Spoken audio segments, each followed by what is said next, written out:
अरे का फाटल बासमती बोलता तुहार बोले तो हम कब से सुनता नहीं कुछ आगे हम तो बोल दूं तारा ऊपर एगो कंप्लेन बा का कंप्लेन बा जब सुनता नहीं तो आवाज आवता बा ऐसा बात बा कैसा आवाज आता हो न सुनो खाना खा के जाके जो पलंगिया पर सोई खाना खा के जाके जो पलंगिया पर सोई जो बाबा जे 12 रात पलंग पर सोई सोई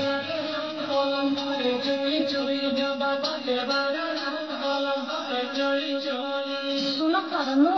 अरे ठीक है कहता हो ऐसा तो कभी हो ही नहीं सकेला विश्वास तो करो हमारा विश्वास नहीं के हो तनी हमरो तो सुना सुनाबो झूठ तो नहीं बोलो सच कहा कसम खाके झूठ तो नहीं बोलो सच कहा कसम खाके संगे सुते के पड़ी एक बार के खवा जमा के सुते के पड़ी एक बार के जमा के संगे सुते के पड़ी एक बार के खवा जमा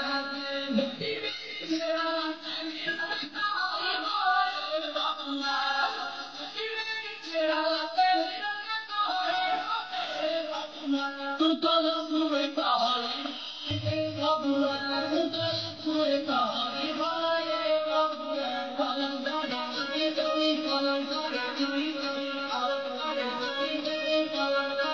अरे बाबू का हो होश में नहीं खपा अरे हम तो होशे में बानी तू ही होश में नहीं तू हमार कोनो इज्जत बाकी ना सारी इज्जत का पूरा जवान जाना था तो इज्जत का बा अरे का कही हो झूठ नहीं थी बोलत बात बोलत नहीं सही अकेले के रतिया में सुतल रही झूठ नहीं थी बोलत बात बोलत नहीं सही अकेले के रतिया में सुतल रही विश्वास करो ना करो हम ना मानोगे कौन और सुतल होई कौन जानल बा ए नशा बड़का ये तो हम बात के साथ पता लगाइए और संघवा में सेज पर रहे नहीं कोई संघवा में सेज पर रहे नहीं कोई जब बजे 12 रात पलंग पर चोई चोई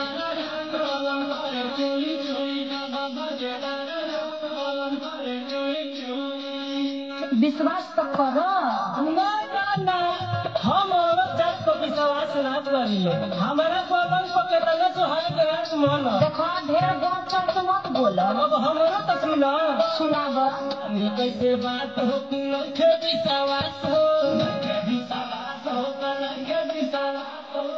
यू कंप्लेन मोरी जते कैलु नाश हो जते कैलु नाश हो जते कैलु नाश हो मारी कैसे बात हो कि नखे विश्वास हो कैलु कंप्लेन मोरी जते कैलु नाश हो अच्छा बतावा इज्जत के लागल बा हमार दुगोला कहियो राति के ठीक से होते नहीं थे ठीक है जनता दुगोला करावता दूध रात में चढ़ गोला करावता या सोने सुतल रहू दिया बापूता के या सोने सुतल रहू दिया बापूता के हमरो सोने सुते पड़ी एक बार तो तमाशा माके सुते के पड़ी एक बार के तमाशा माके सोने सुते के पड़ी एक बार के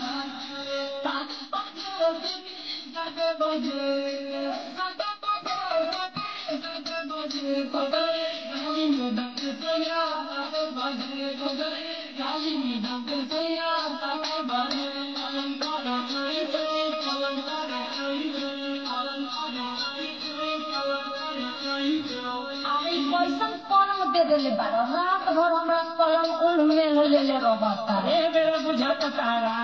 अंजनी भैया दीपू भैया के को कहल भेजल कहल द्वार पर काहे खातिर हो पैसा खातिर दिहनु कटी जाता दिन हमसे कटत नहीं खेलात हो चंदी दाना अनिल बानी पछतात हो कटी जाता दिन हमरो कटत नहीं रात हो मन दीवाना यानी बानी पछतात हो अरे कितना ले बताई पछताइबू ना का कभी तो गए बाबू हमारा अच्छा अब तू मत ज्यादा बोलो बहुत हो गई जबल बिहान होके टेंशन से न सोई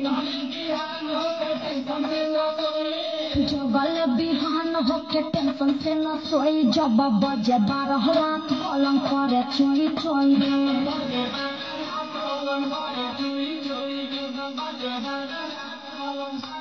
चलो चलो चलो तो चेक करके देखी पगलाइल बड़े का हो तू कहाँ से आवाज आवता चलो तार पगल हम कहीं तो चलो ना देखिए ना कि कैसन देले बड़ी बना के काहे बोला तारू अपना बड़ी बड़ी बोली हो बड़ी बड़ी बोली चलो हमारा संगे पलंग तोहर खोली पलंग तोहर खोली काहे बोला तारू अपना बड़ी चढ़ी बोली चलो हमारा संगे पलंग तोहर खोली हो दवाई करबे भौजी